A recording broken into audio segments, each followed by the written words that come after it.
Okay, good old Southwest Florida summer afternoon, rainstorm, lightning, stopped a few minutes ago. But anyhow, I wanted to, I saw the multiple TikToks over the last several months, showing how to get the sound deadener off the floors and stuff using dry ice. Well, I finally decided to give it a whirl. The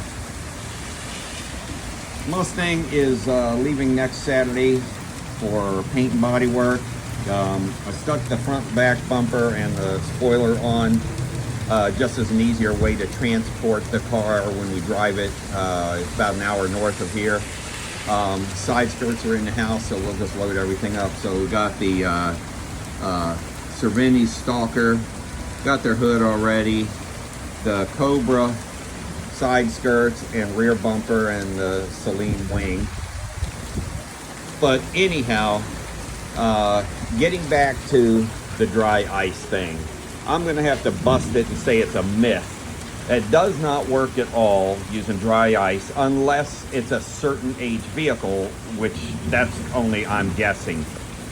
I know that on a 36-year-old vehicle, using dry ice, and I put it on there, I Googled how much time you leave it for. Google says 10 to 15 minutes, and then you can hit it with a rubber mallet. That didn't work after 10 or 15 minutes. So I left it on there until it was almost completely gone. But let me show you if I can avoid, oh, the rain's cold on the back. Anyhow, the dry ice was right here. Just this 2 or 3 inch strip right here, and the same thing there, just up against the welds and stuff and around the shock tower, because I'm getting ready for the future when I need to remove the sound deadener to have the Detroit Speed mini tubs put in and coilovers. Well, it did not work at all. You can see it didn't come off at all. This came off in one big piece, but the dry ice wasn't there. I just happened to put this big pry bar under it, and it popped right off. But then again, see where the factory split was? Nothing. That little piece came off a little at a time. Now, I did put a little dry ice over around here, but you can see by the edges how they're messed up.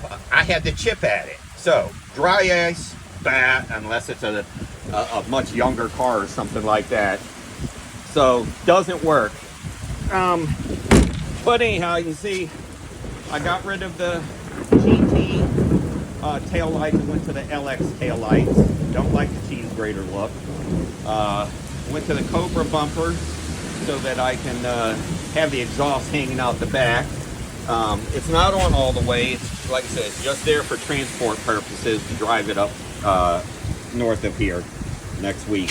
But already got all the interior stuff gone that's going to be out of the way, because we are doing a complete color change on this car. I'm even going to paint match those new mirrors right there. I'm going to leave it up to the paint guy if I'm going to have this paint matched. I've got this piece here new in the house. I've got new quarter windows in the house. Let's see what else. But I won't tell you what the color scheme is, other than it's a complete color change, and there might be something else on the color also. The new wheels, they took 8 weeks to get them, but they're from Village Specialties, 18x7s, 18x9s. If I had it all to do over again, knowing what I know now about tire selection, I wouldn't go with 18s, simply because your sidewall height choices are still very limited on 18s. We searched and searched and searched over at Discount Tire. They were searching all over, and you really can't get much more sidewall than that right there. So I think I would go to, I would explore tire sizes first, depending on how much sidewall you're wanting, because my problem was when I went to the 18 by 7s and the 18 by 9s, back there until yesterday morning, that gap between the top of the tire and the underside of the rear quarter there was about 2 3/4 inches. So day before yesterday, I cut 3/4 of an inch off of the 2 rear coil springs, and it dropped it down significantly. So yes, it's still up above the tire, only because I don't want to take the stuff apart again to cut another 3/4 of an inch off or thereabouts. But it's low enough now that it makes it more manageable. Before it just looked plain old goofy.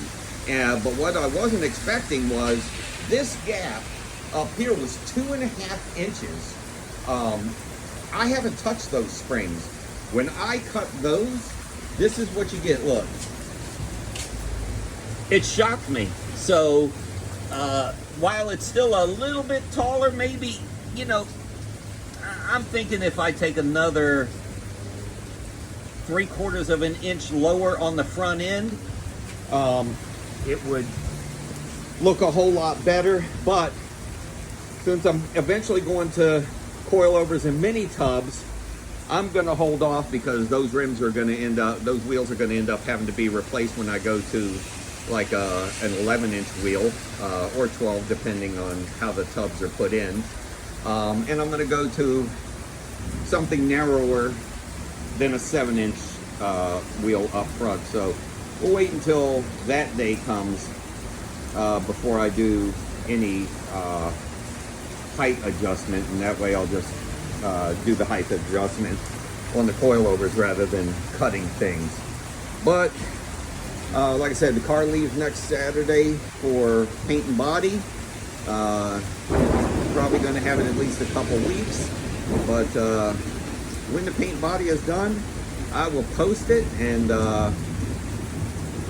we'll just go from there and see how it turns out.